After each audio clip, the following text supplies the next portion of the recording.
Muito bom dia, São Paulo, muito bom dia, Brasil, muito bom dia para você conectado, além das fronteiras do MandaCast. Mais um dia, a oportunidade que Deus nos dá de poder entrar na sua casa, no seu local de trabalho, onde quer que você esteja. Já aqui na nossa mesa cast, ele está conosco, pastor Ricardo Andrade, bom dia. Bom dia, pastor Wander, bom dia, amigos, paz, Senhor Jesus, bom dia, Angela Valtier, que Deus nos abençoe mais uma quarta-feira. Glória a Deus, bom dia, Angela Valtier. Tava com saudade desse Angela Valtier. Meu Deus. Pisar no prego. Bom dia, pastor Vanderlei, bom dia, pastor Ricardo, bom dia o pessoal que estiver nos acompanhando neste momento e em outro horário, boa tarde ou boa noite. A Ângela, ela é muito feliz com esse Angela Valtier, porque muito. discípulos Realizado. amados, as pessoas na igreja chegam com essa alegria, Uh! euforia, dizendo Chamando meu nome em vão. Chega no culto e faça esse Angela Valtier, para ela não sentir saudade. Chamando meu nome em vão o tempo todo. Tá certo. Pastor Ricardo Andrade, depois de um final de semana maravilhoso, com o início de uma semana, desfrutamos do Espírito Val, presença de Deus, Deus usando a nossa igreja na totalidade, tantas pessoas envolvidas dentro disso. É muito bom celebrar uma festa espiritual a Deus, quanto muitos nesses dias passados aí estavam celebrando a festa da carne. Com certeza, é algo diferente, né? É algo diferente para quem está buscando a Deus, assim, poder viver um momento como esse, especial, ver as manifestações que a gente sempre crê e acredita que acontecem e em nome de Deus acontecer também nesses dias, é algo muito especial. Então foi um tempo muito preparado de Deus para quem está deixando a carne de lado, está buscando o Espírito Santo. É verdade. Deus abençoe a todos os nossos irmãos Brasil para cristanos aqui do Mandaqui, que tiveram esse tempo precioso no Espírito Val. Dona Ângela, hoje é quarta-feira e quarta-feira é dia do quê? Na Casa de Oração para Todos os Povos. Quarta de Milagres, às 15 horas. Então, você que mora aqui, né, na região, pode estar presente conosco. Às 15 horas, a gente faz na Capela Irmã Estevanato. Se por um acaso você esteja distante e não pode estar com a gente, pode nos acompanhar também pelas redes sociais, Facebook e YouTube, @OBPC Mandaqui. Semana passada foi muito bom, estava bastante cooperado, o pessoal está se despertando para vir Glória a buscar, Deus. né, o Senhor. Verdade. Como diz lá Isaías, buscar em tempo e fora de tempo, vamos lá, buscar o Senhor enquanto se pode achar, invocar enquanto está perto. E a gente percebe, né, que as pessoas estão indo não apenas em busca do milagre, mas de fato para buscar ao Senhor. E tem sido Glória uma a Deus. bênção. E hoje, lá na Zona Leste, Hoje tem culto de intimidade com Deus na OBPC Vila Formosa, na rua Cabinari 500, deixa eu ver se agora eu acerto, 598? exatamente, ganhou uma Sobre estrelinha. loja. Fala detalhe. Calma. Ô, Suzana, se você estiver nos ouvindo, prepare aí um chocolatinho para ela. Sobreloja lá na Vila Formosa, Zona Leste, é ZL. A Ângela tem cartaz lá, sabia? Esses dias eu trouxe para ela, olha, uma sacolinha cheia de chocolates, de bombons. Trufas. É isso Nem aí. eu ganho isso. Ei, Suzana, lembra de mim encontrar no teu descanso? Que legal. Pastor Ricardo Andrade, conselhos são importantes? Poxa, a Bíblia diz que na multidão de conselhos há sabedoria, né? Então, assim, os conselhos são muito importantes. Minha mãe sempre dizia, né? Quem escuta conselho se livra de problema. Verdade. Então, assim, ela sempre vinha falar, quando eu e meus irmãos eram mais novos, né? Ela vinha falar alguma coisa. Infelizmente, a gente às vezes discutia com ela, e ela com muito mais experiência que a gente. E ela falava, olha, quem escuta conselho se livra de problema. Então, o conselho é importante, com certeza. O conselho Desculpa. Não, o conselho é algo que vem da parte de Deus. Né? E Salomão, lá no capítulo 15, versículo 22, ele diz assim, onde não há conselho, os projetos saem vãos, mas com a multidão de conselheiros se confirmarão. Perfeito. E é tão bom ter pessoas que já passaram por situações nas suas vidas, né, já amadureceram, e elas, pelas experiências que elas possuem, pela história de vida, pela comunhão e relacionamento com Deus e com a pessoa do Espírito Santo, elas podem te orientar. Com certeza. E você falou de quando mais novos, né? Às vezes nós não damos tanto valor né? ao conselho. Depois que crescemos, principalmente quando nós nos tornamos pais, Sim. que vamos falar, aí vem a lembrança, puxa, minha mãe falava isso. Exatamente. E Salomão é um homem que vai nos instruir na sua palavra. Através da sua palavra, ele vai nos dar vários conselhos. Nessa manhã, no nosso bate-papo que nós iremos fazer, eu até convido você, internauta, a interagir conosco. Nós vamos pegar 7 conselhos para que tenhamos um 2026 bem-sucedido. Maravilha. De um homem inspirado pelo Espírito Santo para escrever o livro de Provérbios. Exatamente. Um livro de uma significância muito grande. Eu até anotei aqui, deixa eu abrir aqui, por favor. Quando você abre aí, vou só falar uma coisa.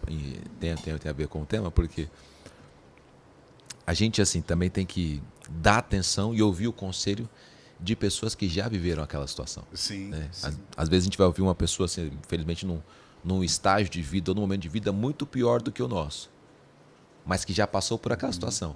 E ela sabe te aconselhar para que você não chegue na situação que ela está vivendo. Exato.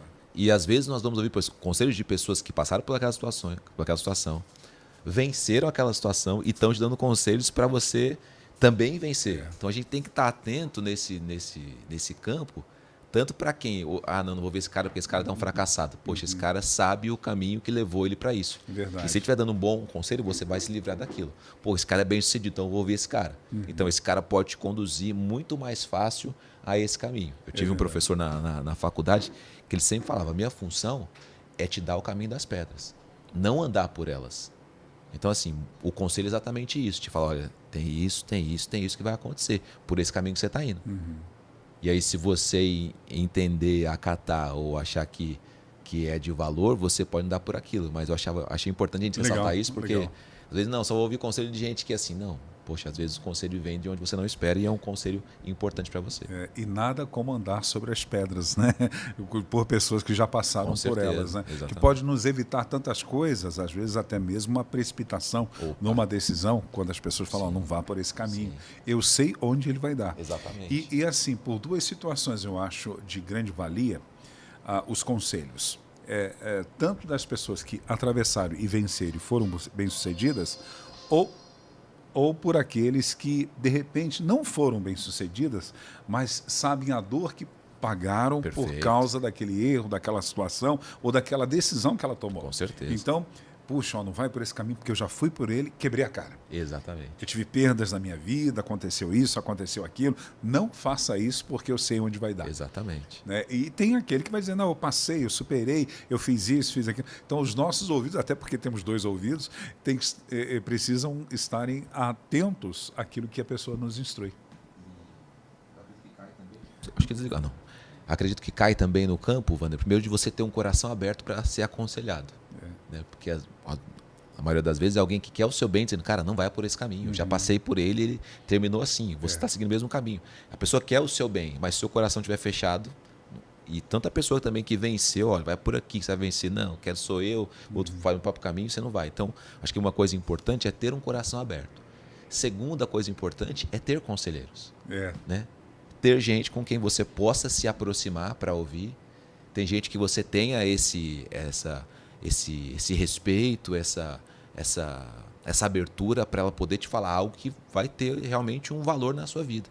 É importante, hoje em dia a gente vê muita gente querendo andar sozinha, mas é de muita sabedoria você ter conselheiros. A Bíblia mostra diversas vezes, né? Gente se aconselhando, gente perguntando, gente, enfim, tendo conselhos, às vezes não ouvindo, às vezes ouvindo, mas sempre se abrindo para ser aconselhado. É um espírito ensinável, né? Perfeitamente.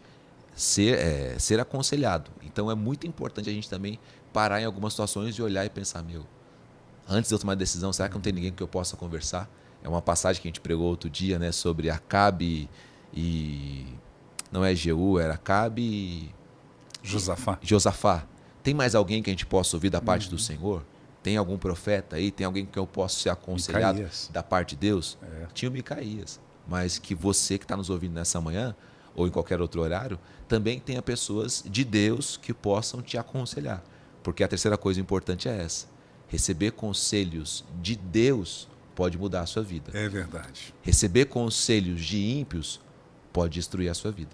A Bíblia diz para a gente não ser aconselhado por ímpios. Salmo de número 1. Verdade. Então, assim, se você se detém em conselho de ímpio, você vai quebrar a sua cara. Verdade.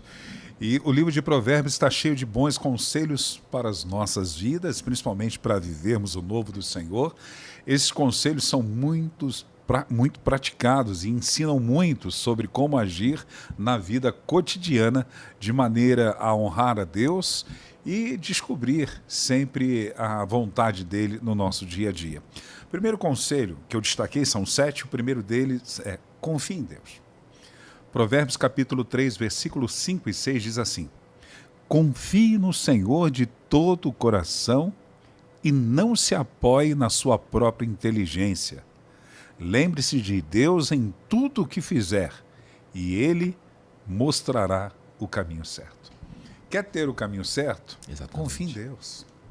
E eu acho interessante, Ricardo, pastor Ricardo, que diz assim, confie no Senhor não é pela metade, não é 99, não é fracionado, é de todo o seu coração. Exatamente. Precisamos desenvolver esse exercício, essa nossa postura de confiança a Deus de uma forma absoluta, que ela não possa, de maneira nenhuma, ser fragilizada diante das circunstâncias da vida. Com certeza. É uma confiança total. Exatamente. Ou confia ou não confia. É quase tudo ou nada. Não, mas é quase não, é tudo ou nada. Não dá para você confiar 95% em Deus e 5% em você. Você vai fracassar por conta dos seus 5%. Então você entrega, porque confiar é entregar. Confiar é descansar. Confiar é não se apoiar. Confiar é estar sustentado em algo. Não, eu confio no Exército Brasileiro. Eu confio, sei lá, na proteção desse ambiente. Então você está aqui dentro tranquilo. Você não está pensando, será que vai cair? Não, você está confiante que as nossas fronteiras estão protegidas. Poxa, alguém vai invadir? Não, tem o Exército lá, a gente confia. Então confiar é entregar. O que o Salomão está dizendo é o seguinte: você vai confiar um projeto, a sua vida, alguma coisa, confie em Deus. Entrega para Deus, descansa em Deus, espera que Deus faça, espera que Deus haja, confia que Deus vai operar. Muitas vezes a gente entra em coisas confiando 50% em Deus, 50% em nós. Tem aquela ideia de que diz, não, se eu não fazer, Deus não faz. Não, eu tenho que fazer a minha parte. Tudo isso também é verdade, mas a sua confiança não está na sua parte, a sua confiança está em Deus. A sua confiança não está no que você tem que fazer, a sua confiança está aqui. Você fazendo o que tem que fazer, a mão de Deus vai vir e vai suprir, vai abençoar e vai fazer a coisa acontecer. Então, assim, confiar em Deus é um princípio de sucesso. É um princípio que vai trazer descanso para o seu coração, alívio para você. Pô, mas por que você entrou nisso? Eu entrei nisso porque eu estou confiando em Deus. Pô, mas não tem garantia, não tem... Não, eu não estou buscando garantias humanas. Eu estou buscando a minha garantia em Deus. Eu estou confiando de que Deus vai fazer, de que Deus vai operar. E é sempre assim que você vê grandes homens de Deus entrando em projetos. Sim. Confiando em Deus. Mas sabe que isso vai dar certo? Não, essa não é a questão. A questão é, eu estou confiando de que Deus vai fazer a coisa acontecer. E quando fazemos isso, nós vamos viver sempre o inacreditável. Perfeito. Aquilo que foge um pouco da razão. Quando o senhor falou de personagens bíblicos, logo me remete à mente a Abraão, a confiança dele. Ele está dentro de uma cultura totalmente pagã, sim, uma cultura politeísta. Quando Deus se revela, fala com ele, o convidando para viver uma aventura verdadeira de monoteísmo, um único Deus, e para sair do meio de tudo e ir para um lugar que ele não sabia para onde ir. Exatamente. É uma confiança. O salmista diz isso, né? Entrega teu caminho ao Senhor, confia nele e o mais ele fará. Exatamente. Essa confiança tem que ser total, essa entrega tem que ser total. A confiança é o que vai fazer você, como Abraão, também se desvencilhar das muletas que a gente carrega. E todos nós temos, a maioria de nós, melhor dizendo, temos muletas que a gente se segura. É a estabilidade de um lugar, é a estabilidade de estar perto de parentes, é a estabilidade de coisas que a gente adquiriu e conquistou. São coisas que pra gente são arrimos que a gente pensa, não, Deus pode fazer, mas eu prefiro ficar me segurando nisso aqui. O evangelista Edson Teixeira, que esteve com a gente do Espírito Val, pregando na terça-feira, ele comenta de uma história de um pastor que ele conheceu, e quando ele foi aconselhar esse pastor, ele estava muito frustrado. Estava chorando, abatido e tal.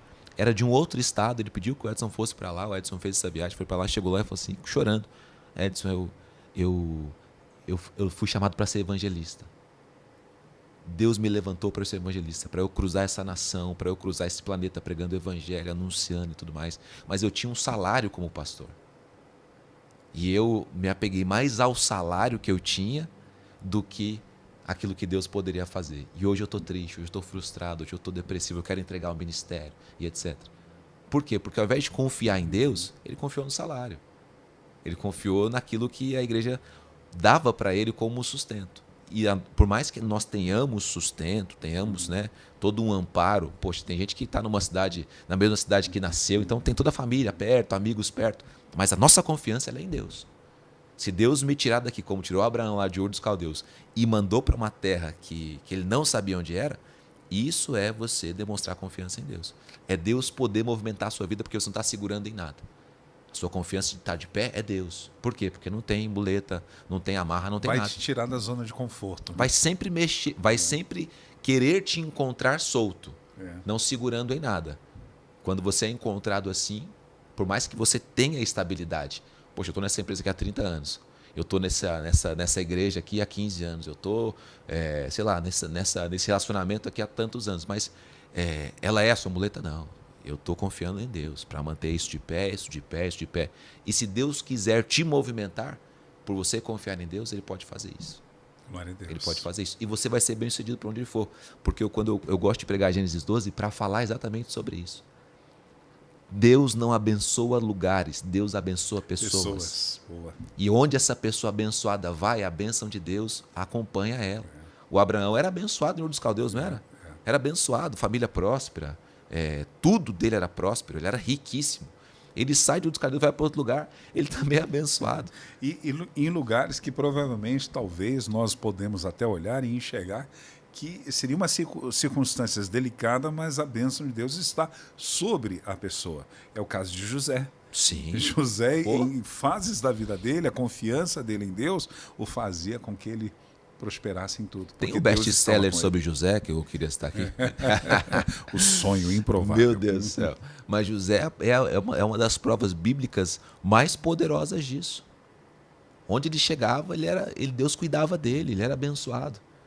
Chegou na casa de Potifar, foi abençoado. Foi enganado, traído ali, foi para a prisão, foi abençoado. Chegou no Egito. O Egito simboliza o quê? O mundo? O mundo. O faraó simboliza o próprio Satanás. Mas lá, todo mundo se sujeitava a José. Então, assim, não importa onde você chega, se você carrega a bênção de Deus, se você é uma pessoa que confia em Deus, Deus vai sempre agir na sua vida. Por mais que muitas vezes a situação pareça que é difícil e complicada.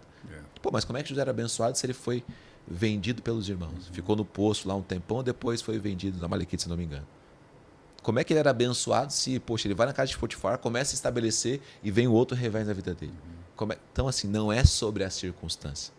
É sobre o que Deus faz apesar da circunstância. Então, assim, quem confia em Deus, em todo momento ele vai ver Deus agindo. Por mais que às vezes a gente perca alguma coisa, tenha um tropeço, tenha uma luta, de alguma forma Deus, por essa pessoa confiar em Deus, Deus faz uma reviravolta acontecer. Texto do Antigo Testamento e um texto do Novo Testamento. Ainda que eu ande pelo vale da sombra da morte. Muito bom. Ainda que eu ande, há a possibilidade de andar. Exatamente. Né? Muito bom. Eu não temerei mal algum porque tu estás comigo. Essa confiança de saber que Ele está.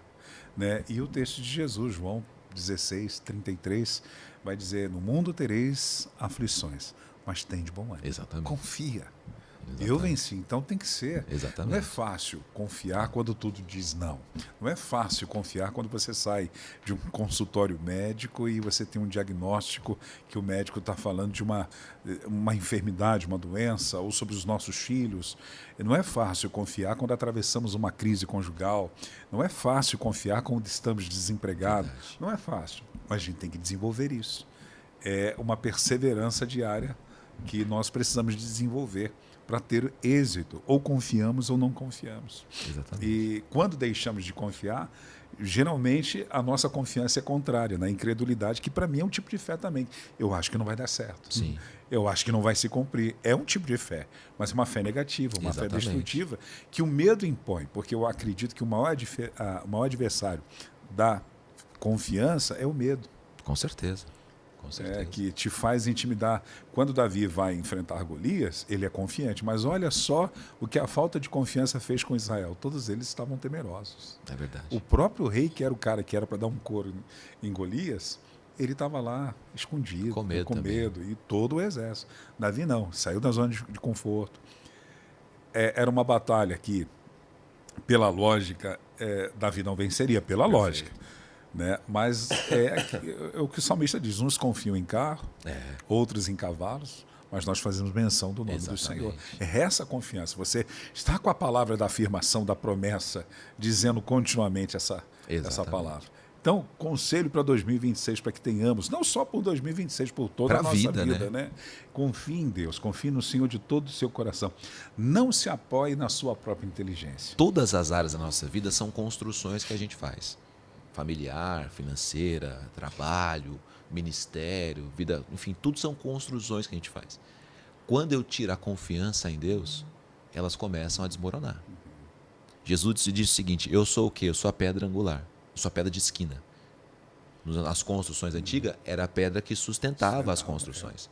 Se eu tiro isso da construção, ela começa a desmoronar. A nossa vida é a mesma coisa. Jesus é a pedra de esquina. Espera aí, mas como é que você está confiando de que vai dar certo? Ah, Vila Formosa é um bairro que tem tanto de população, mais de 100 mil habitantes, tem tantas igrejas, tá? Mas qual que é a sua confiança de que vai dar certo o ministério ali, que vai florescer?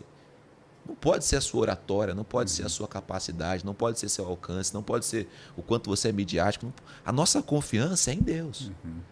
Por quê? É Ele que vai sustentar esse edifício, Ele que vai sustentar essa. Poxa, mas o seu casamento, pô, tanta luta, como é que você sabe que vai... Não, eu tenho uma pedra angular ali. Pô, seu filho, ele tá meio assim, meio assado e tal. Como é que você sabe que ele vai? Cara, eu estou confiando na pedra angular. Glória a Deus. Eu construí um edifício e coloquei uma pedra aqui. A gente não pode tirar o olho disso. Então, assim, quando eu perco essa confiança na pedra angular, ou eu atiro, que é a incredulidade, o edifício começa a desmoronar. E sempre, Wander, nós vamos ser reanimados por essa certeza, por essa confiança, por essa fé que a gente tem que, não, se Jesus está no meu barco, então ele não vai afundar. Pô, mas e as ondas tão altas? Eu sei, eu tô vendo, a coisa tá feia aqui fora, rapaz, tá tudo balançando, parece, o barco tá chegando, mas ele volta. Então, assim, a nossa confiança é que não vai virar o barco enquanto Jesus estiver nele. É a frase célebre das palavras de Jó. Eu sei que meu Redentor vive. Exatamente. Cara, isso Exatamente. é maravilhoso. Eu sei que meu Redentor vive. Você esteve na Vila Formosa fazendo a campanha 2 dias de clamor. Não sei se esteve aqui em uma das noites. Só na primeira. O pastor Joel estava também na Paraíba, né, por conta do falecimento do filho do pastor Alex. Mandar até um abraço para ele e para Joelma. Que Deus continue abençoando vocês aí. E eu tive uma oportunidade de ministrar nos dias e falar sobre isso, sobre a declaração de Abacuque. Que ele começa dizendo assim, ainda que.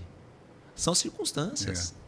São as circunstâncias. E aí ele vai dizendo um cenário muito complicado, ainda que não tenha fruto da vide, ele não dê certo, a figueira não vire, os currais não tenham, os estábulos não tenham, não haja mantimento. Ele vai dizendo um monte de situação complicada.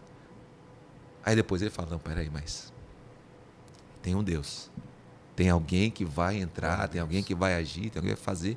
Ele está confiando. Ele está confiando. Não é em uma coisa, em uma situação. Ele está confiando em Deus.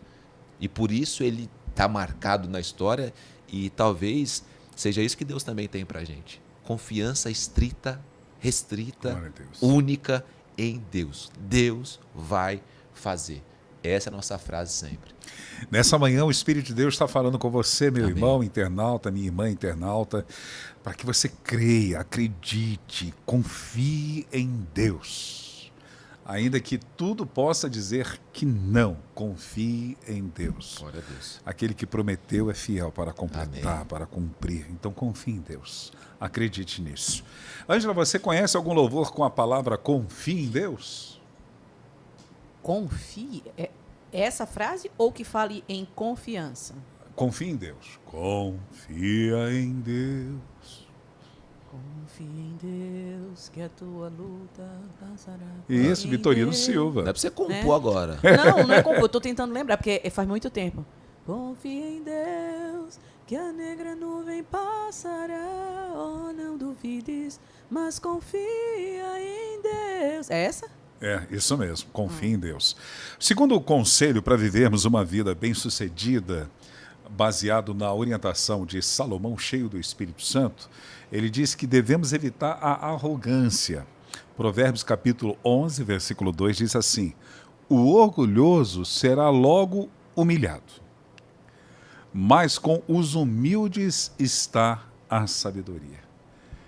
Até porque a arrogância está relacionada, por vezes, não na totalidade, mas por vezes, a pessoa não confia em Deus, porque ele é arrogante, ele confia nele mesmo. Com certeza tem um processo acontecendo aí. Né? Exatamente. E nós não podemos esquecer que a arrogância, o orgulho, ela vai preceder sempre a ruína. Exatamente. Então a gente tem que trabalhar esse exercício de bem-aventurados os pobres de espírito. Eu gosto de um texto, se eu não me engano, é Tiago, que diz que Deus resiste ao soberbo. Puxa, imagina, hein? Eu já ministrei também sobre isso. Pensa assim, todo tipo de resistência que possa existir, Wander. A Bíblia diz que as portas do inferno não prevalecem contra a igreja. Ou seja, tem uma resistência lá infernal, mas que a igreja vem e ela não resiste. As portas do inferno prevalecerão contra a igreja. Então, assim, é uma resistência que vem e ela é derrubada pela igreja. Existem outras resistências. Existem, tantas coisas que a gente pode falar, isso resistiu, isso dificultou, isso parou. Agora, pensa que nenhuma dessas resistências se comparam à resistência que vai contra aquele que é soberbo. Porque é o próprio Deus, é o Criador de todas as coisas. É aquele que, com uma palavra, cria céus, terra e mar. É aquele que faz acontecer do nada, que tem o bará, que tem o remar, que tem tudo nas mãos. Imagina, eu resisto ao soberbo. E você imagina a mão de Deus, né? Metaforicamente falando, daquele tamanhão parado na sua frente. Em outras palavras, você terá Deus como oposição. Poxa, você vai conseguir conquistar o quê? Então o Tiago, eu creio que é Tiago que diz o seguinte, olha, peraí. O soberbo vai encontrar só uma resistência. Aí ele pode até pensar, não, eu sou mais, eu consigo, eu venço. Não, vai ser Deus. Então, assim, Deus vai resistir ao soberbo. Vemos isso na história bíblica. Nós vemos isso a própria história de Lúcifer. Sim. O orgulho que exatamente. precedeu a ruína na vida dele. Exatamente. Nós vemos isso na história de Nabucodonosor, que ele tem a sentença e ele perde a razão e ele vai habitar no meio dos animais, na natureza, a ponto de o pelo dele, do corpo, crescer como se fosse penas de galinha. Essa história é tremenda. A unha né? crescer como animal. Por causa do quê? Da soberba. Exatamente. Nós vemos outro caso do Belsazar, que substitui ele, que é o neto dele, que aparece à mão, né? E tem a sentença que na mesma noite ele é morto. Então, o orgulho é um perigo muito grande. Com certeza. O orgulho não faz você voltar para a casinha e, de repente, alimenta aquilo que é contrário ao que Deus quer. Quando eu vejo Safira voltando e Pedro perguntando, foi portanto que vocês decidiram entre vocês venderem a propriedade? Eles não precisavam vender a propriedade, mas fizeram um engano. O orgulho dela manteve dentro de um erro, uma mentira. Verdade. Disse, não, foi portanto mesmo. O que aconteceu? Aí estão os pés que sepultaram teu marido e eles sepultarão você também. Se a humildade é um sentimento estimulado por Deus e pela palavra de Deus, a soberba é um sentimento estimulado pelo próprio Satanás. Porque sabe que derrubou ele e sabe que pode alcançar a gente. Tem um filme chamado Advogado do Diabo. Esse filme retrata, né, a intervenção do diabo na vida de um advogado e tudo mais. E uma das frases mais marcantes do filme é quando o advogado começa a perder uma causa, o diabo já está ali agindo com ele, ele fala assim, eu nunca perco, eu venço, eu venço, eu venço. E aí o diabo ele percebe naquela atitude uma porta para a arrogância, para entrar e agir. Então, assim, sempre quando a gente começa a ficar muito altivo, muito soberbo, a gente tá cedendo às influências malignas na nossa vida. Por quê? Porque Deus quer a gente ser mais humilde. O que João disse? Convém que ele cresça e eu diminua. E João tinha toda a prerrogativa para falar, não, ele é bom, mas eu também sou bonzinho. Ele é o cara, mas eu também sou o carinha. A gente foi gerado junto. No ventre, a gente já conversou no ventre. No ventre a gente já se comunicou. Ele é meu primo, é da família. Poxa, eu sou um precursor. Eu poderia falar das prerrogativas dele, mas ele não. Quem que é você? Sou capaz nem de desatar a sandália deles. Olha lá o Cordeiro de Deus que tira o pecado do mundo. Então, assim, ele nunca deixou com que a arrogância, a soberba, a minha posição, quem eu sou, tomasse lugar. Não, ele estava sempre na humildade. Né? Quem falou dele não foi ele mesmo. Quem falou dele foi o próprio Jesus. Não houve nenhum profeta nascido de mulher maior do que João Batista.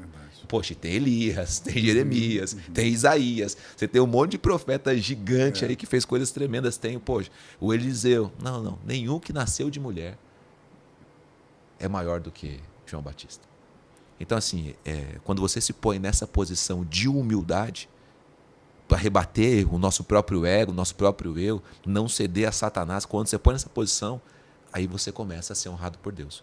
Porque o Tiago também diz, Deus resiste ao soberbo, mas concede maior graça ou favor ou bondade aos humildes. Então assim, o humilde está sempre recebendo bondade de Deus. O humilde tem sempre porta aberta. O humilde é sempre bem quisto onde ele chega. O humilde ele é apreciado pelas pessoas. O humilde ele dá carinho e recebe carinho. O humilde vive tudo isso. Por quê? Porque Deus entrega para ele. Glória a Deus. Porque é Deus quem faz. Então assim, se o conselho de Salomão é não ser soberbo, não seja. E o humilde, o orgulhoso já tem dificuldade até mesmo de receber o conselho, porque ele está tão cheio do ar da superioridade dele que ninguém é capaz de ensinar, ele sabe tudo. Eu vejo o coração de Marta ainda, né, não estou dizendo que ela era orgulhosa, mas o conhecimento dela, religioso da época, quis questionar até aquilo que Jesus ia fazer. Jesus chega para Marta e diz, teu irmão há de ressuscitar. Está falando que naquele momento. Aí Marta, não, teologicamente eu entendo o que o senhor está dizendo. Eu estou sabendo que ele há de ressuscitar no último dia. Porque a pessoa está tão cheia que ela não se torna ensinável. Exatamente. Né? E ela não dá essa possibilidade de aprender com o outro. Tem um texto que diz que nós devemos considerar o outro superior a você mesmo. Perfeito. Então, o orgulhoso ele tem essa dificuldade de considerar o outro a si mesmo. Eu lembro de uma vez que estava ministrando essa palavra em uma determinada igreja e tinha um irmãozinho simples e o que estava do lado dele era um advogado, né? E nada contra os advogados, mas a postura do cara eu consegui ver lá de cima do púlpito. Quando eu falei assim, vire para o seu irmão e diga o seguinte, assim, você é superior a mim, eu sou inferior a você. Né, dentro desse texto, dentro desse contexto. E quando ele falou isso para o advogado falou assim, é verdade. Eu vi ele balançando a cabeça e falando, é verdade. Poxa, tem gente que é assim. Exatamente. E Deus usa pessoas dentro das suas limitações, de uma cultura limitada, com uma educação limitada, mas sempre alguém tem algo a ensinar a alguém. Com certeza. Se não houvessem pessoas humildes, o evangelho talvez não teria chegado até onde chegou, porque é um discipulado, uma cadeia de discipulado. Exatamente. Médicos se submetem a pessoas que não têm a mesma instrução. Advogados e outros mais se submetem a pessoas que têm uma menor instrução, no sentido de coisas seculares, mas que não têm a revelação que o outro tem diante de Deus. Se tivéssemos um organograma desde lá de cima, né? Começando assim, Jesus Cristo, Senhor dos Senhores, Rei dos Reis, na linha de baixo, é o diretoria principal, né? o board mundial da igreja. A maioria é pescador, gente sem cultura, gente meio que, entre aspas, escanteada. Não tinha PhD, não tinha rabino, não, era gente comum. E daí para baixo, começa, né? Claro, tem um estudioso, mas a estrutura inicial é essa. Talvez para a gente uma lição isso aí. A escolha dos 12 talvez é uma lição para a gente de humildade. Porque dentro da realidade, você imagina os mestres da lei da época, né, os escribas, ouvindo e sendo ensinados por Pedro, que era um pescador a vida toda. Os caras se dedicaram a estudar e tal. Não, eu preciso ensinar o reino dos céus para você. Não, pera, você é um pecador, você é um pescador. Eu sou erudito desde quando eu tenho 11 anos de idade, eu já fui entregue para o erudito. Eu aprendi aos pés dele, eu tenho 30 anos de estudo de Bíblia e tal, de Torá. E você? Não, eu estava até agora pescando ali, que eu tinha uma empresa de pesca, agora ele me levantou e o Espírito Santo me capacitou e me deu sabedoria. Então você precisa ter humildade para isso. O apóstolo Paulo também escreve a Timóteo, ele fala o seguinte, não deixe que ninguém te julgue pela sua idade. Sim. Por quê? Porque ele estava sendo julgado pela idade. Sim. Como é que um senhor de 40 anos vai aprender com um rapaz de 26? Tem que ter humildade para isso. Agora, Deus pode falar através de 26? Claro. Por isso que o apóstolo pode dizer, mas seja você um exemplo na fé, no procedimento, no amor, na palavra. Então, assim, tem que ter humildade. Para estar na igreja tem que ter humildade. Para reconhecer que você é pecador, Deus é santo. Humildade para ouvir de alguém que você, às vezes, tem menos instrução do que você. Alguém que tem uma posição menor do que você na vida. Ouvir de um jovem, ouvir de uma criança, ouvir de um adolescente. Então, assim, para tudo, a humildade só vai te fazer bem. Verdade. Você sabe que recentemente eu vi uma notícia, a Ângela pode estar interagir, saber de quem eu estou falando. Eu não lembro o nome do pastor, mas ele é pastor sênior. É um garoto, pastor sênior da Igreja Batista de Guarapari. É um menino, você conhece, Ângela? É um menino que ele está nas redes sociais e tal. E ele se tornou agora presidente da Convenção Batista Nacional. Imagina, você vê o pastor Piragibe ali do lado, você vê outros pastores assim de referência que têm um histórico de vida e que se submetem com humildade Poxa, ao ministério desse rapaz. talvez não exista um exercício maior de humildade do que o exercício da submissão, né? Porque assim, você imagina nesse caso em específico, um menino de anos a menos que um pastor consolidado e bem-sucedido sendo o presidente dele. É. Da pessoa que vai orientar, que de repente vai sentar para ouvir, que vai compartilhar alguma coisa. É um exercício de humildade muito grande isso. Sim. Né? Tem uma frase que a gente talvez você conhece com certeza e a gente citou muito, né? Quem não senta para ouvir, não se levanta para ensinar. Para ensinar. Então assim, só que às vezes a gente não se senta para ouvir, talvez para ouvir os nossos superiores a gente faz com muita tranquilidade. Mas às vezes ouvir par já é difícil. Ouvir gente mais, entre aspas, tá, gente? Abaixo nas hierarquias é mais difícil ainda. Mas são exercícios de humildade que a gente tem que praticar. Que a gente tem que se submeter a eles para poder trabalhar a humildade em nós. Creio que Jesus fez muito disso com os discípulos, fez muito disso nas suas observações. Sempre quando ele encontrava alguém arrogante e soberbo, ele combatia, ele enfrentava, ele mostrava que não tinha nada a ver. Então, assim, é um exercício para a gente e é um baita conselho para a vida. Para a vida. Eu tenho um amigo que é jogador profissional de futebol e sempre perguntava para ele assim, mas qual que é o seu diferencial? Ele fala assim, cara, meu diferencial é que eu sou humilde. Ele falou, tudo que um atleta faz, eu faço. Mas eu tô sempre ali, tranquilo, de boa, tal, conversando, batendo papo. O pessoal não, o pessoal é meio arrogante, porque acha que é jogador e tal. Eu não, eu tô sempre ali. Então, assim, esse sempre foi meu diferencial. Então, assim, ser alguém humilde vai te levar a viver uma vida muito melhor. Ser alguém humilde vai te fazer ter o favor de Deus. Ser alguém humilde vai te livrar de um monte de problemas que você não precisa ter. Pastor, pois não. Eu descobri aqui, Rafael Abdala. Isso mesmo. Tem 31 anos. 31 anos de idade. Aí tem uma foto lá que o pessoal do presidente do Conselho, não é Convenção Batista do Brasil, eles estão reunidos na posse dele. Quem está ali do lado? Por que eu falo do pastor Piragibe? Porque é um cara de referência.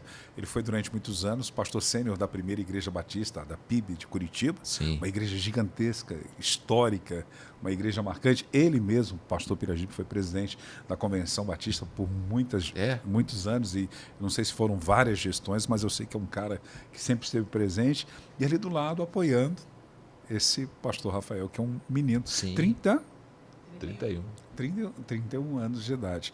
Eu não sei se são lendas urbanas ou se são frases que foram verídicas. Alguns dizem que não falaram, outros dizem que falaram, mas existem frases que foram ditas e dizem que disseram e deu uma consequência ruim diante daquilo que eles falaram. Por exemplo, disseram que os construtores do navio Titanic, acho que é uma das frases que foram ditas, como eu disse, eu não sei se isto é uma lenda urbana ou se é verdade, que ele disse, este barco nem Deus afunda, ou nem Jesus Cristo afunda, alguma coisa nesse sentido. Na primeira viagem... Já li também sobre isso. Na primeira viagem, afundou. Exatamente. Aí tem a frase dos Beatles, nós somos mais populares do que Jesus Cristo.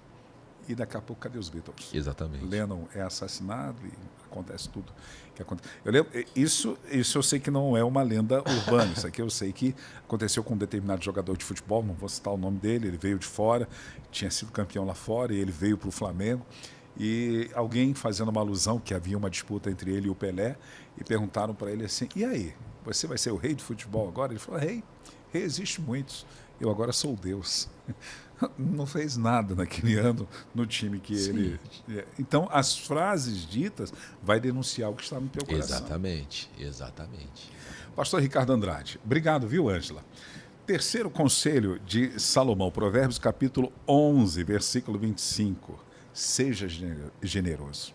A generosidade tem que fazer parte da vida do cristão, na vida do ser humano. Com certeza. Provérbios capítulo 11, versículo 25 diz, quem é generoso progride na vida. Quem ajuda será ajudado. Eu não consigo crer e acreditar num cristão que não seja generoso. Porque não aprendeu o princípio bíblico ensinado pelo Senhor Jesus. Com certeza. Paulo diz sobre isso, que Jesus falou que é mais importante dar do que receber. Você sabe que eu venho de uma família assim, simples, né? Graças a Deus eu nunca passei fome na minha vida, mas também nunca fui assim também nunca fui rico, mas eu sempre aprendi. Nunca foi rico. Aí, ainda, né? Nunca, mas eu aprendi muito sobre generosidade com a minha mãe, com a minha avó, com a minha família em si, né? A gente sempre morou muito perto, muito junto. Porque, vamos supor, se elas viam, a gente não tinha assim muito, mas a gente tinha. E se ela tinha um morador de rua sentado na calçada perto de casa, ela mandava minhas tias fazer um prato de comida, pegar um pouco de água e levava na calçada. Vinha alguém, sei lá, do Nordeste na sua casa, tá lá com você. Aí você falava, poxa, eu queria ir para... Não, vem, traz seus parentes. Almoçava lá em casa. Então, assim, sempre foi assim, sempre foi... Porque a gente pensa, não, ser generoso é dar dinheiro para as pessoas. É claro, existe também a generosidade financeira. Pô, e quem tem condições tem que fazer, porque é Deus quem está abençoando exatamente para ela fazer isso. Agora, tem muitas formas que você pode ser generoso. O que Salomão está dizendo é isso, olha, se você aprender a ser generoso, conforme Deus vai te abençoando, em todas as áreas você consegue ser generoso. Exato. Não tem aquele cara que sempre te ouve? Generosidade. Que às vezes não precisa, às vezes está também com um problema, mas, cara, o cara é generoso. Poxa, tem inúmeras formas de você conseguir viver esse conselho de Salomão, para que você também seja um cara bem-sucedido. Até mesmo nos dons espirituais, nos talentos que as pessoas têm inseridos dentro do corpo de Cristo, a generosidade deve estar presente. Por exemplo, um músico que já tem uma certa habilidade de tocar instrumentos, quando ele para e ensina o novato. Poxa. É um discipulado de generosidade que ele está fazendo na vida do outro. Exatamente. Ele tem que ter paciência para ensiná-lo. A grande dificuldade é que alguns não exercem essa generosidade porque acham que as pessoas já nascem prontas. E ninguém nasce pronto. Com certeza. Tem que ter a generosidade de alguém para te ensinar. Aí vem os conselheiros de novo, né? E vem o conselho de novo. Porque isso é importante. Por vezes eu encontrei, não generalizando também, eu gosto sempre de falar isso, músicos que não tinham paciência de ensinar a outros. Até porque eu tive o Wesley e ele já queria tocar novinho junto do Ministério de Louvor e ele tinha ainda as limitações dele. E eu via que alguns músicos não queriam ensinar.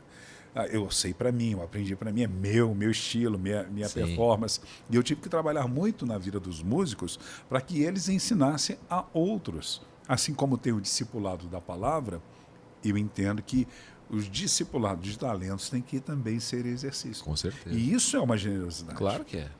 Mas também tem a questão que a gente sempre aborda, que é muito importante, que é a área financeira, a parte financeira. Sim. Por quê? Porque também tem promessa sobre isso. Também exerce, principalmente no campo do templo, no campo da igreja. Né? Você ser alguém que semeia com generosidade. Porque confia, porque sabe que Deus vai suprir, Deus vai abençoar. No domingo passado, se eu não me engano, ou retrasado, eu falei sobre isso, né? Sobre a importância de você semear também na vida de outras pessoas. A gente sustenta o reino e a gente também semeia na vida de outras pessoas. E a semeadura também é com generosidade. Né? Eu abençoar a sua vida, a Ângela, enfim, acontecer esse processo natural na vida de outras pessoas, somente, mas por quê? Não, somente por generosidade. Somente porque eu quero, somente porque eu desejei, somente porque o Espírito me tocou, somente porque eu lembrei, poxa, vou abençoar essa pessoa, quero fazer isso. Isso também é uma forma de você expressar generosidade. Isso é muito importante para a gente dentro do reino de Deus, porque Deus também expressou com a gente generosidade. Paulo diz, eu não sei se é na sua primeira carta, eu acho que é na primeira, ou na segunda, né, de Coríntios, que ele diz que nós enriquecemos, nós damos bons resultados na nossa vida financeira, porque quando ele fala isso, ele está falando sobre contribuição financeira, sobre ofertas, para toda a generosidade. Exatamente. Então eu sou próspero, eu me torno bem-sucedido na minha vida financeira, dentro da realidade de cada um, para exercer a generosidade. E não há limites, como o senhor bem disse, não há limites para exercer isso, independente da minha condição social. Eu posso ser uma pessoa que ganha um salário mínimo e ser generoso. Com certeza. Dentro da minha realidade. Com certeza. Eu lembro, duas realidades eu encontrei na minha vida. Um cara, assim, ganhava muito dinheiro, mas não era bem sucedido. Mas ele ganhava muito dinheiro, ele importava, empacotava café para exportar, né, no porto de Paranaguá. E eram milhões. Mas o cara não dormia, não tinha paz, não tinha tempo para a família, sempre iria na igreja com telefone. Era um cara que não tinha paz. E eu ia conversar com ele, ai, pastor, tem que orar, que não sei o quê, eu estou com um problema aqui, tem que fazer um empréstimo aqui. E eram milhões que ele administrava. Sim, sim. Mas ele não tinha a prosperidade. Por outro lado, tinha uma senhora chamada Leontina que ganhava da aposentadoria um salário só. Ela comia bem, dentro da sua realidade. Sim. Ela emprestava dinheiro para os netos, para os filhos. Era de fiel dizimista e ofertante. E é uma pessoa que tinha paz, tranquilidade. Exatamente. Ela descobriu o segredo dentro da realidade dela. Porque ser generoso não quer dizer qual o valor que eu tenho na minha conta bancária. É quem eu sou. A generosidade mostra quem eu sou. Então eu não tenho dificuldade para isso. Tem uma campanha, nós vamos fazer um projeto para a Índia. Tem aquele que pode dar 500 mil reais, tem aquele que pode dar 10 reais, 100 reais. A generosidade, ela vai fazer com que você participe disso, independente da condição de cada um. Por isso que Paulo diz, cada um contribui o que tiver proposto no coração. Sim. É a realidade de cada um. É a mentalidade de você ser generoso. Eu entendo que é bastante sobre isso. Se você tem uma mente generosa, você nunca pensa, quando eu estiver eu vou fazer. Isso. Né? A mente generosa, a mente está pensando assim, com o que eu tenho hoje, o que eu posso fazer? O generoso é isso, né? Pô, eu tenho hoje, sei lá, tenho um abraço aqui guardado. Pô, vou dar um abraço em tal pessoa. Pô, eu tenho hoje aqui 50 reais para poder abençoar alguém. Eu tenho hoje 30 reais. Eu quero, poxa, fazer alguma coisa. Eu quero, poxa, tô na igreja, tá acontecendo alguma situação. Poxa, eu quero hoje, o que eu posso fazer hoje aqui, pô, dentro dos recursos que eu tenho, que eu possuo. Então, o generoso está pensando sempre isso, né? Não quando eu tiver, vou fazer. Mas está pensando com o que eu tenho hoje, o que eu vou fazer. E a gente sempre tem, isso eu tenho para mim, sempre tem o recurso para fazer o que é necessário. Sempre tem. Jesus disse que está observando lá, se não me engano é Lucas 12 ou Marcos 12, está observando a entrega das ofertas e ele vê uma senhora entregando. Jesus fala, essa senhora deu mais que todo mundo. Daquilo que ela tinha financeiramente era muito menor do que todo mundo, mas do que ela tinha, ela fez mais do que todo mundo. Então assim, é o princípio da generosidade. Com o que você tem hoje, você pode ser generoso. Não se iluda, quando eu tiver mais, não. Se você é apegado hoje, você vai ser apegado lá. Se você por isso que Jesus disse, se você for fiel no pouco, já aprendeu o princípio, já, no pouco já, então pode colocar no muito, não vai mexer com você. Milagres acontecem na vida da pessoa que é generosa, que tem esse coração como dessa viúva. Porque o senhor falando me remeteu à viúva de Sarepta, que Elias é levado para uma mulher fora do contexto de Israel. Poderia ter sido levado à casa de outras viúvas, mas foi aquela lá. Mas aquela lá mostra a sua generosidade. Sim. Por que a sua generosidade? Primeiro, ele está dentro de um período de seca. Ele vai e pede para ela um copo com água. Sim. E ela foi buscar, ela não reclamou. Isso Exatamente. mostra generosidade. Imagina quanto valia água numa época de seca. Vale mais do que o ouro. Sim. E ela foi buscar e não reclamou.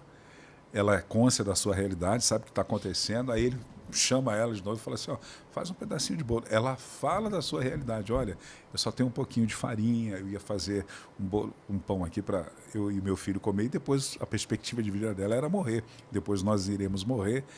Aí ele diz, não, vai lá, faz, mas faz primeiro para mim.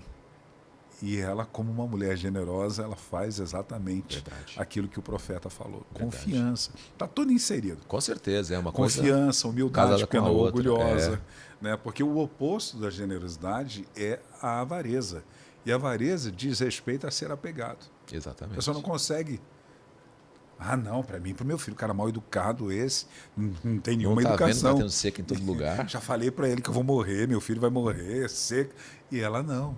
Então é assim, corações semelhantes, como o da viúva que o senhor citou, como o caso da viúva de Sarepta, que os milagres acontecem quando as pessoas são desapegadas e entendem que Deus coloca nas mãos delas sementes. Com certeza. E as sementes vão germinar, vão produzir.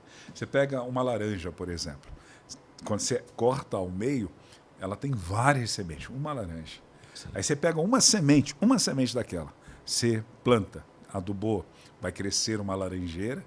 Quantas laranjas darão? E dentro dessas laranjas, quantas sementes existem? Muito bom. Porque não fica só para você. Exatamente. Se você pensar na vida só para você mesmo, você nunca vai desfrutar das coisas que Deus tem para sua vida. Exatamente. E entender que tudo que o Evangelho faz em nós é para prosperar através de nós. Né? Tudo que Deus nos dá é para que através de nós também isso alcance outras pessoas. Ele disse, vou fazer de você pescador de homens. Para Pedro, né? Olha, eu vou colocar na tua boca uma palavra, ele disse para os profetas. Então, assim, não é só para si o evangelho. Eu estou salvo, então não. Ele te fez agora um anunciador, uma testemunha do evangelho. Você foi alcançado para agora alcançar. Isso cabe em todas as áreas. Pô, eu estou liberto hoje, então anuncia essa libertação. Eu estou curado, anuncia essa cura. Verdade. Eu estou revestido, então ajuda outros a se revestirem. Eu estou próspero, então ajuda outros a alcançarem a prosperidade. Verdade. Então, assim, sempre em nós, para depois, através de nós também, a coisa acontecer. Quarto conselho, pastor Ricardo Andrade. O primeiro foi, vamos lá, recapitulando, o primeiro conselho, confie em Deus. Segundo conselho, evite a arrogância. Terceiro conselho, seja generoso. E agora o quarto conselho, cuidado com o que você fala. Até porque a palavra contém vida ou morte, Perfeito. bênção e maldição. Provérbios capítulo 13, versículo 3 diz assim, quem toma cuidado com o que diz está protegendo a sua própria vida, mas quem fala demais destrói a si mesmo. Então a gente tem que ter um cuidado, né, pastor Ricardo? Com certeza. Um sentinela nos lábios. Com certeza. Lá no Rio, aqui vocês falam zíper, nós falávamos fechecler. Que isso, que chique. Você é da época do fechecler, dona Ângela? Sim. Lá em Jaboatão é fechecler também? Também o pessoal chamava. Depois tinha que ver essa onda de zíper, mas eu cresci escutando fechecler. Aí os mais preguiçosos nem diziam fechecler, dizia feche. Então a gente tem que ter uma prudência muito grande naquilo que falamos.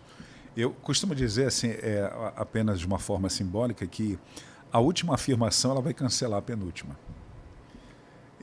Eu saio da igreja declarando vitória, o pastor Ricardo pregou, eu declarei vitória.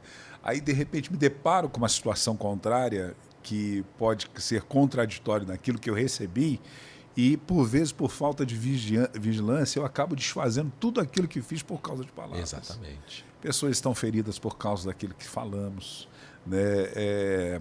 Casamentos foram destruídos por causa de palavras, amizades foram desfeitas, ministérios foram desfeitos por causa de palavras. Porque a palavra, ela traz vida ou ela traz morte? Ela produz vida Tem ou uma produz frase que diz, que eu realmente não sei, nem se é bíblica, para ser sincero, diz que a palavra, depois de lançada, não consegue ser pega de volta.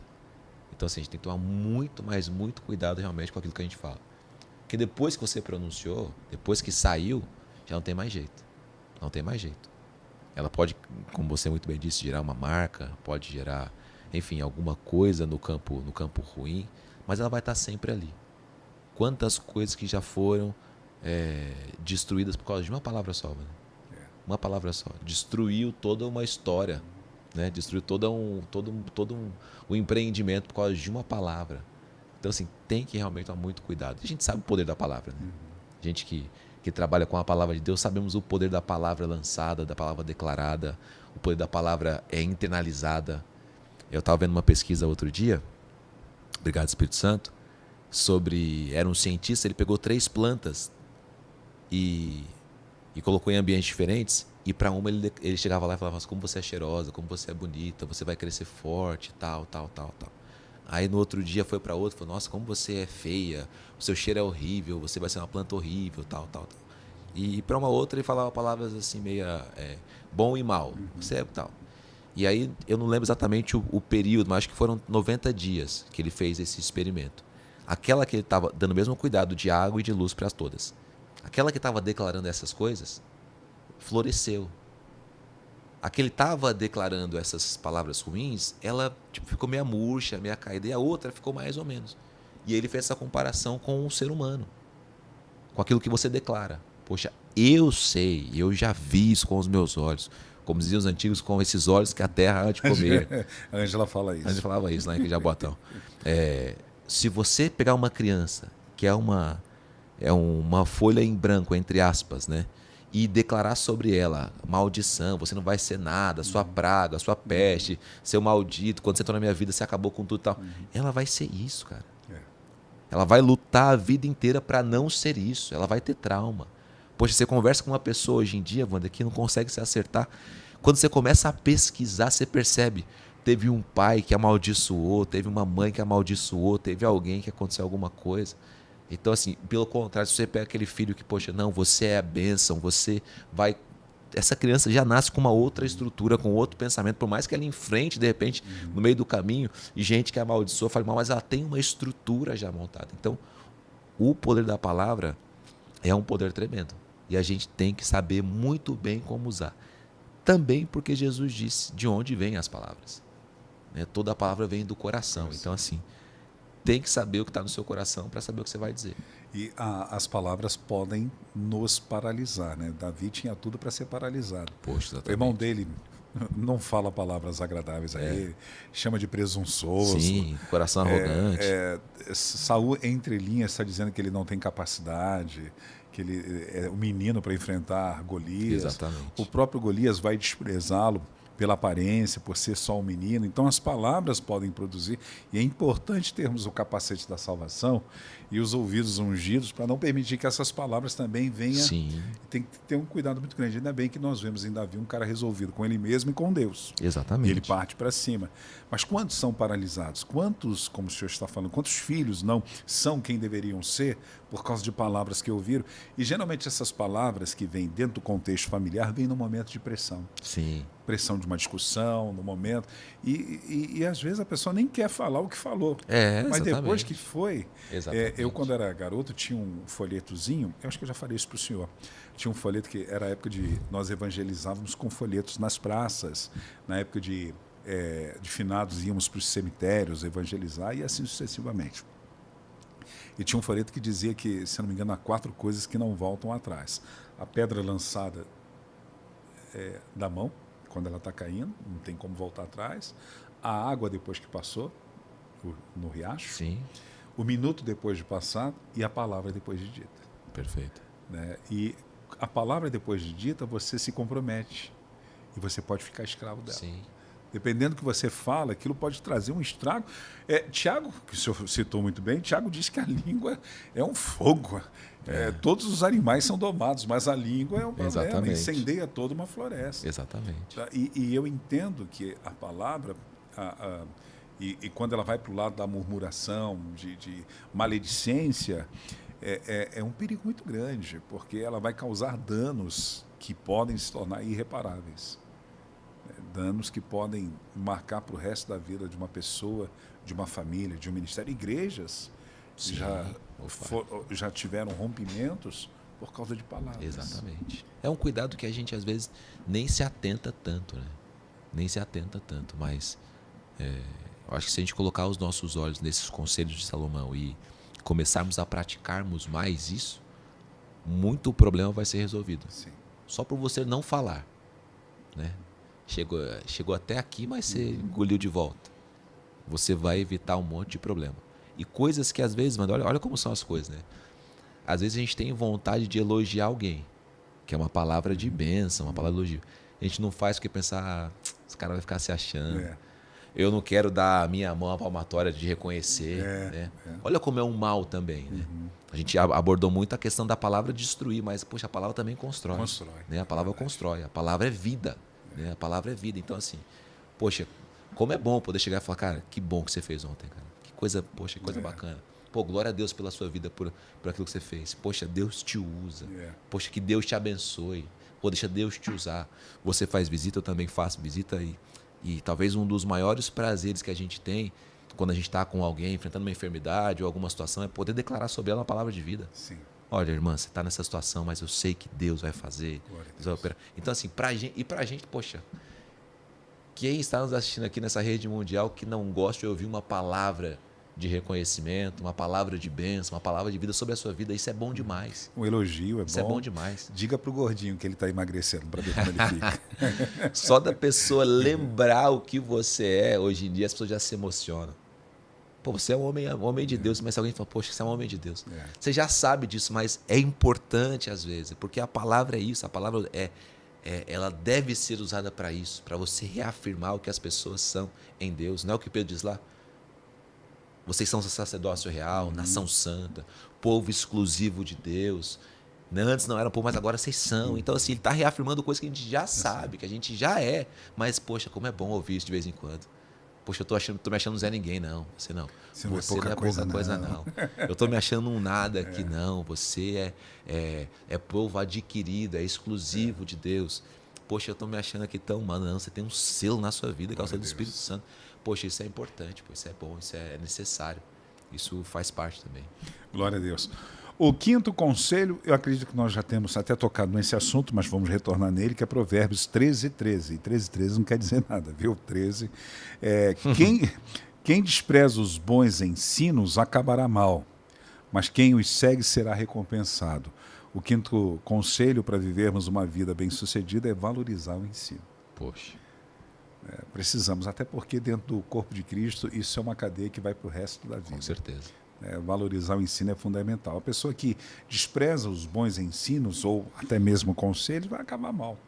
Agora, segundo Salomão, aquele que segue os ensinos e aprendem com os conselheiros, com a instrução, num discipulado, ele vai ser recompensado. Com certeza, com certeza. E eu costumo dizer que dentro do corpo de Cristo é importante manter relacionamentos em 3 níveis. Primeiro com os mais novos. As pessoas que chegam na igreja agora, os novos convertidos, porque você vai ensiná-los, você vai instruí-los. Isso é importante. Claro. E quando você instrui, você aprende também. Com certeza. Quando vamos preparar um discipulado para batismo, para qualquer outra coisa, ensinar sobre oração, nós revemos tudo isso e isso se torna algo ativo. Sim. É igual quando vamos preparar uma aula do IBBC, né, para lecionar. É tão bom, porque quando você vai para a sala de aula, você está aprendendo também. Mas esse relacionamento com os mais novos é importante que você vai instruí-los. O segundo tipo de relacionamento que nós precisamos ter nessa área de ensino e de aprendizado são pessoas da mesma experiência. Pessoas que compartilham a mesma estatura espiritual. Você vai compartilhar experiências. Né? Você vê ali os apóstolos todos juntos, compartilhando experiências, vivendo quando eles voltam, quando o Senhor os envia, eles voltam tudo empolgados. Uau! Até os demônios se submetem em teu nome. Aí Jesus vai dizer para eles, ó, eu sei que vocês estão alegres com isso, mas alegrados porque o nome de vocês estão escritos. Mas eles estão vivendo a mesma experiência. Eu vivi com jovens, cresci com jovens, que a grande maioria se tornaram pastores, né? Só um rabino, os outros, todos nós. E compartilhamos experiências desde meninos e crescemos juntos. Agora, o terceiro tipo de relacionamento que nós devemos ter são com os maduros, os que vão nos instruir. Sim. Então, a tua vida vai estar sempre envolvida com o ensino. Agora, volta na questão de humildade. Eu estou disposto a ensinar? Eu estou disposto a trocar experiência? Eu estou disposto a aprender? Aí é aquela velha frase que o senhor já conhece, o homem só deixa de aprender quando pensa que sabe. Exatamente. Então, o ensino é uma cadeia.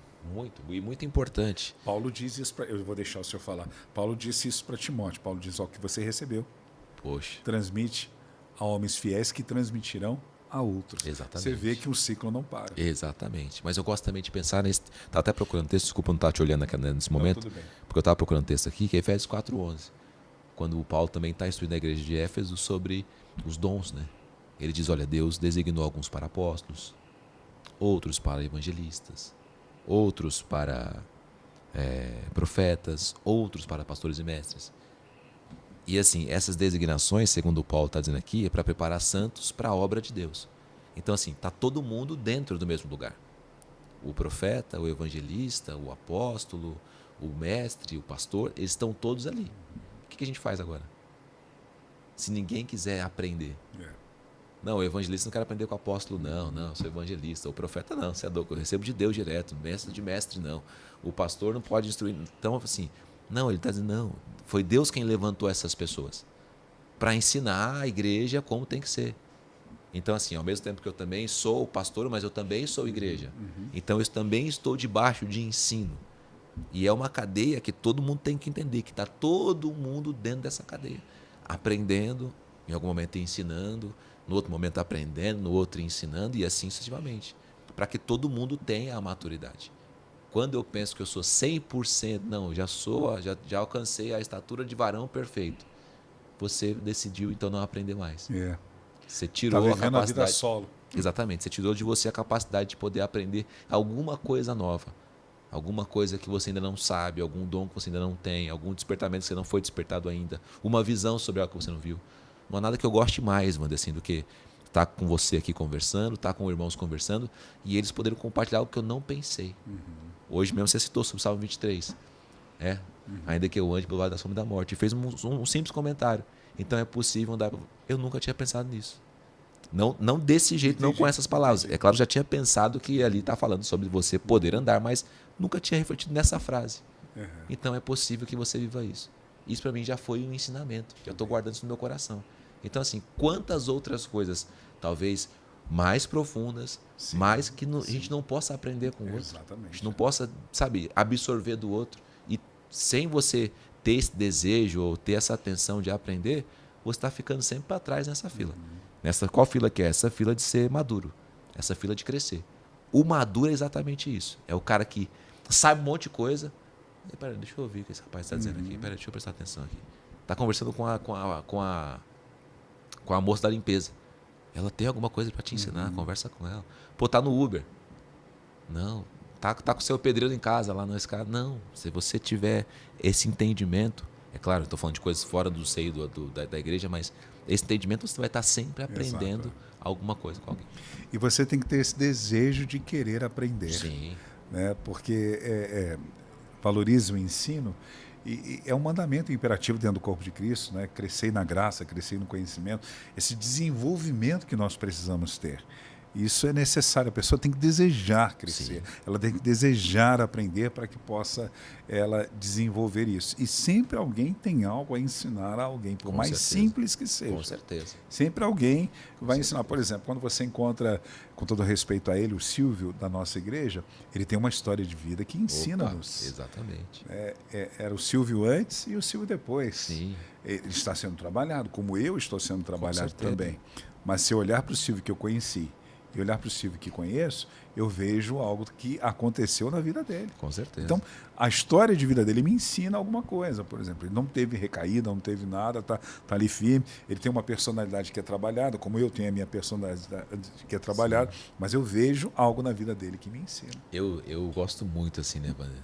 Na igreja a gente ama todo mundo, mas aquela senhorinha, sabe? Aquela senhorinha que hoje já está dos seus 78, 80 anos, assim, eu gosto muito de me aproximar dessas senhoras. Primeiro porque eu quero expressar também algum tipo de respeito, de cuidado, de amor diferente, mas também porque elas têm uma história de vida. Sim. Às vezes você senta para conversar um pouco, assim, dá um pouco de atenção, ela começa a contar uma história do passado e tal. Poxa, eu particularmente acho isso tão enriquecedor para mim, assim, que às vezes eu vou ali para poder dar alguma coisa, mas parece que eu volto com muito mais do que o que eu fui dar. Porque assim, você aprende, porque ela comenta uma coisa do passado, a forma como ela está agindo agora. Poxa, eu lembro da minha avó, que agora é falecida, né? Mas, poxa, ela não sabia nada de tecnologia, mas tinha tanta história para contar, sabe? De vivência, de situações, de superação, assim. Poxa, isso é tremendo. Verdade. Isso é tremendo. O Salomão, quando ele fala sobre em Eclesiastes, lembra do teu Criador, nos dias da tua mocidade, aquela coisa toda, aí ele vai fazer menção da amendoeira, que é uma alusão aos cabelos grisalhos, quando embranquecerem, né, a amendoeira. Então ali ele fala várias coisas representando, né, sobre os dentes, a visão, levantar cedo, que os idosos levantam cedo, aquela coisa toda. E de repente ele fala quando a amendoeira florescer. É uma alusão aos cabelos grisalhos, que está falando dessa pessoa de mais idade, né, que eu sei que eu estou com cabelos grisalhos aqui, mas por que a amendoeira? Porque a amendoeira tem um benefício, olha. A essência da amendoeira, ela é curadora, ela tem para estética. Quantos benefícios possui o óleo da amendoeira? Então, a pessoa com cabelo grisalho, né, ela tem muito para ensinar. Muito bom. Que pode ser curador, que pode trazer bem-estar para a nossa vida. Com certeza. E isso é importante, porque sempre estamos com novidades. E as novidades, dentro do contexto de igreja, vivemos nos dias atuais, em 2026, você vê que N igrejas assim hoje, com movimentos, com jovens lá pregando, garotos e tal. Nós falamos aqui do pastor Rafael com todo respeito e tal. E os anos vão passando para a vida dos pastores mais antigos, que parece que eles vão ficando. Mas é importante valorizá-los, é importante ouvi-los. Com certeza. É importante. Nós ainda temos ele conosco, que é o pastor Orlando Silva, sentar uma tarde e ouvir um homem desse. Exatamente. Pessoas que têm tanto a nos ensinar.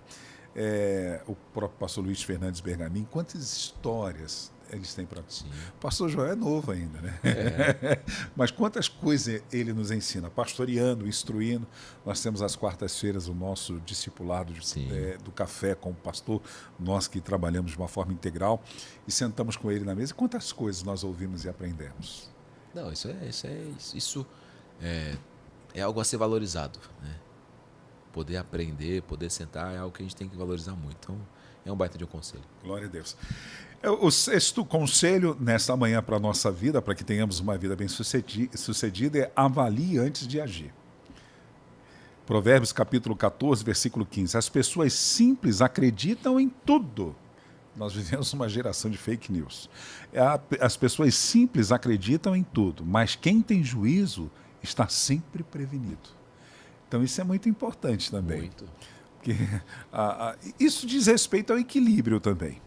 E saber filtrar as coisas. Sim. Tem gente que se deixa levar pela primeira. Eu tive que pedir perdão uma vez ao pastor Joel e tive que pedir perdão num grupo do Ministério Eclesiástico.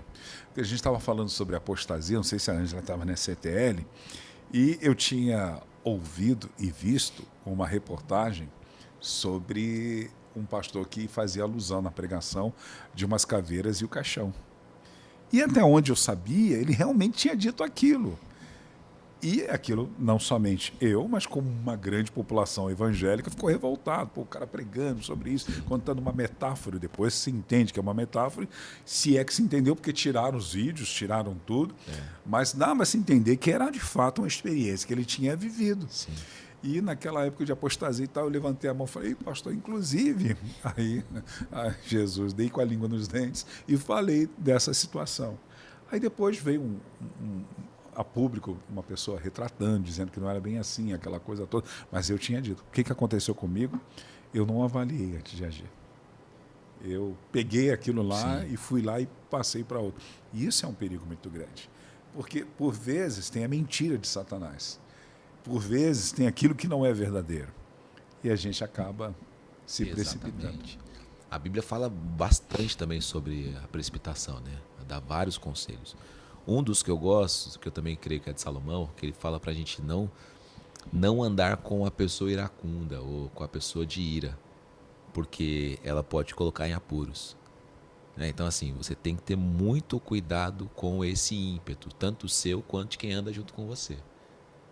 Tanto quem está perto com você. Eu lembro de um amigo chamado Matheus. Ele gostava de arrumar uma briga. E a gente era novo, assim, menino, assim, ainda. E ele, poxa, tinha muito lugar que a gente ia que ele arrumava umas confusão, arrumava uns problemas e tal. E a gente junto, né? A gente era tudo tranquilo, assim, de paz. Mas ele arrumava uns problemas. E aí a gente tinha que entrar junto. Até que um dia alguém falou, meu, vou parar de andar com o Matheus. Porque tá sempre com problema, tá sempre arrumando briga. Poxa, a gente tem que ficar entrando junto. E eu acho que cabe bastante aí, né? Cabe para você pensar no seu ímpeto, né? Fazer coisas sem pensar não é bom. Não é bom. A Bíblia diz que Deus nos deu espírito de moderação. Então, assim, fazer sem pensar, esquece. Não faça. Né? A gente leva até para o campo de oração algumas coisas, né? Não faça sem pensar e não faça sem orar. Agora tem hora que você tem que decidir, mano, esse é o pior momento. Esse é o pior momento. Se você puder ganhar tempo para você poder orar e poder meditar, melhor coisa. Não faça nada no ímpeto. Né? A gente tem a história daquilo que a gente faz, né? É por paixão, né? Não, poxa, eu tava apaixonado, eu fui e comprei isso. Não faça isso, porque você vai acabar tendo um problema lá no futuro, né? Nossa, eu fiquei apaixonado por esse carro, eu fui e fiz 60 parcelas. Cara, você vai ter um problema sério por conta disso. Então, assim, nossa, me apaixonei. Enfim, qualquer coisa que te leva a tomar uma decisão assim, pelo ímpeto, ela vai tirar um problema. Jesus fala sobre o cálculo. E no cálculo, qual muito rei muito bom. vai sair a guerra sem antes calcular? Sim. Sem antes estudar, qual o construtor vai construir um edifício sem antes calcular? Então, esse cálculo é muito importante. Buscar em Deus a resposta, buscar com conselheiros. Puxa, eu estou pensando em fazer isso, mas eu vou conversar com o Ricardo. Sei que ele já passou por algo semelhante. Exatamente. Sei que ele puxa, eu sei que o pastor Ricardo já tinha modelo de carro parecido com o meu. Eu vou lá conversar com ele para ver se estou querendo pegar um parecido. O que ele pode me dizer. Isso é muito importante, com certeza. Essa avaliação com certeza. Antes de agir. A gente vê o próprio Jefté, né? criando um problema por causa de ímpeto. Isso, precipitação. Precipitação, não pensou na possibilidade, assim. Por isso que hoje, assim, eu estou ficando um pouco mais experiente e você começa, antes de fazer algo, pensar nas possibilidades, que pode acontecer, tanto do lado bom quanto do lado ruim. Eu entendo isso como muito algo de Deus. A gente ora, é claro, a gente pede para que Deus dê iluminação, revelação, nos ajude, mas também você começa a pensar nas possibilidades. Espera aí, isso aqui pode acontecer, isso aqui pode acontecer. O Jefté não pensou nada disso.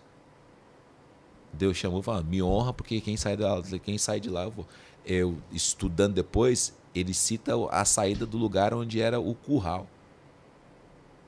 Onde só poderiam sair. O primeiro animal que saía, eu vou sacrificar.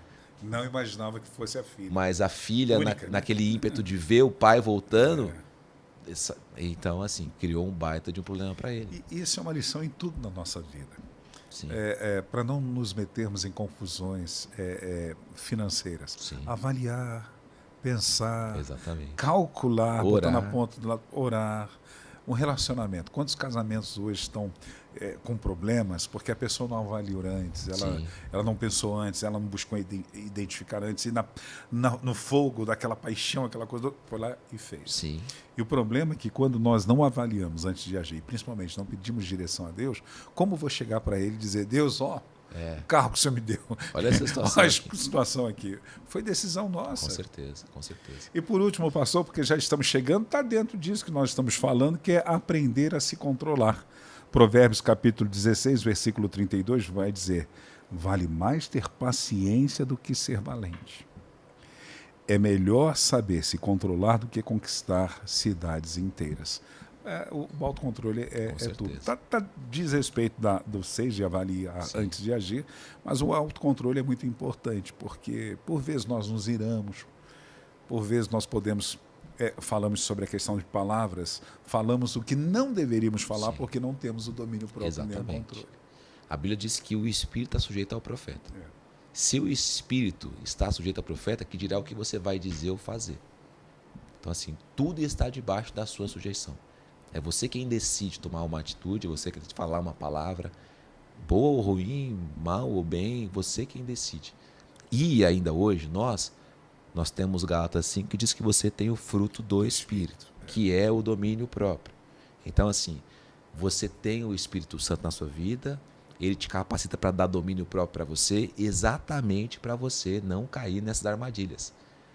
Eu devia... Não, eu devia realmente ficar calado, quieto. Rapaz, eu poderia ter me levantado e feito isso, feito aquilo, mas, cara, eu me refreiei, eu me dominei. Quantas pessoas no trânsito ficaram, morreram, porque foram valentes e não tiveram um domínio próprio. Exatamente. A gente nunca sabe o outro, quem é, o que tem, como está o dia. E às vezes... Eu acho que a gente falou sobre isso no outro programa, né? Muitas vezes a gente pensa que o domínio próprio está sujeito ao temperamento. E não está. Né? Ele está sujeito ao Espírito. O Espírito, fruto do Espírito. Se o Espírito Santo está em você, você tem condições, não interessa o temperamento, tem condições de ter o domínio próprio. Você tem que pensar nisso, porque aí vai entrar no campo do livramento, né, mano?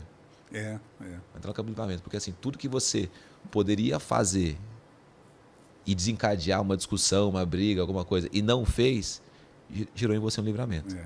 Poxa, poderia ser eu ali agora, mas que livramento que Deus deu. Só um rapidinho para a gente poder encerrar, um testemunho de um amigo meu, que disse que ele era assim, ele era pavio curto. Ele era assim, falou, respondeu, mexeu com ele e tal. Ele morava aqui em Itupeva. E ele falou que ele estava voltando para casa de carro. Um rapaz fechou ele na estrada. Aí ele falou assim, eu não aceito essas coisas. Ele falou que o rapaz fechou e depois saiu da pista e foi para outra pista. Aí ele foi atrás. E o rapaz percebeu que ele estava indo atrás e começou a fugir. Aí ele falou que o rapaz deu uma esticada, deu seta e encostou. Encostou o carro. Aí ele falou, mano, agora eu vou mostrar para esse cara. Ele foi e acelerou também. Parou o carro atrás, desceu do carro e desceu. Quando ele chegou na porta do carro no vidro, o carro estava com uma arma apontada para ele. A hora que ele viu, ele deu um passo para trás, voltou, entrou no carro dele e foi embora. O cara pegou e seguiu e foi embora. Então, assim, olha para onde o ímpeto levou ele. O cara não atirou, graças a Deus. Mas se ele tenta alguma coisa, o cara atira, ele tem filhos, ele tem esposa, ele tem família, ele tem um monte de coisa que ele... Então, podia perder a vida, ou podia prejudicar a vida, podia viver uma vida com sequela. Enfim, um monte de coisa, simplesmente porque foi impetuoso. Sendo que a Bíblia nos dá esse domínio próprio, para você não agir no ímpeto nunca. Tem que trabalhar, tem que praticar, tem que viver isso aí, tem que buscar isso aí, tem que estar sempre lá, mas é algo que Deus te dá. A ira do homem impede a justiça de Deus. Exatamente, exatamente. Nós não podemos dar lugar à ira. Irai-vos, natureza, mas não pequeis. Exatamente, muito bom. Não se pode pôr o sol sobre a sua ira, você tem que retratar o mais rápido possível, né? Mas tá bom, meu querido pastor Ricardo, chegamos ao final da nossa programação. Dona Ângela, a senhora está tão quieta, dona Ângela, e nesses conselhos aqui, você pegou algum para a sua vida ou não é necessidade deles? Não, eu estou quieta porque eu estou aprendendo com o apóstolo Paulo. Meu Deus. Caramba, te de E Paulo. ouvi, sim, os conselhos, lógico. E evitar se precipitada no falar, por isso que eu estou quieta. Pode me chamar de Timóteo, porque eu sou como se eu fosse filho dele. Mas só não pode ser Timóteo. Confie em Deus, evite a arrogância, seja generoso, cuidado com o que você fala, valorize o ensino, avalie antes de agir e aprenda a se controlar. Amém. Tudo isso nós devemos... É um exercício diário, não é porque eu fiz hoje que amanhã não devo fazer.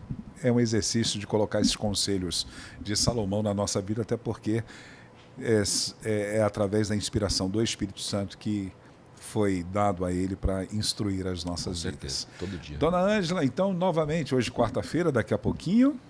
Temos o culto quarta de milagres, dizer, intimidade com Deus. Intimidade lá com na Deus Vila à Formosa. noite. Isso. É. 15 horas, na Capela Irma Estevanato. Você venha para buscar do Senhor o seu milagre, mas também buscar do Senhor uma palavra para o seu coração. Toda semana nós temos, né, um pastor que está ministrando, e isso serve de aprendizado para a gente, para que a gente possa continuar aí a semana sendo edificados, né, com o que Deus quer falar aos nossos corações. Tem louvor também, então venha participar com a gente. Caso você não possa estar presente, aí você nos acompanha através das redes sociais, @o BPC Manda Aqui, tanto no Facebook quanto pelo YouTube. Mas é sempre bom a gente estar presente na casa do Senhor. E à noite, às 20 horas, lá na Zona Leste, na Vila Formosa, você tem o culto de intimidade com Deus. A Rua Cabinari, 598, Sobreloja, Vila Formosa. Parabéns. Pastor Ricardo Andrade, suas considerações finais nessa manhã. Só deixar um abraço aos amigos aqui, dizer que Deus abençoe vocês, obrigado sempre pela companhia, pelo prestígio, pelo cuidado e que tenham um restante de semana abençoados. Fiquem todos na doce paz do Senhor Jesus, tenham todos uma quarta-feira abençoada e até amanhã, se Deus assim permitir. A paz do Senhor.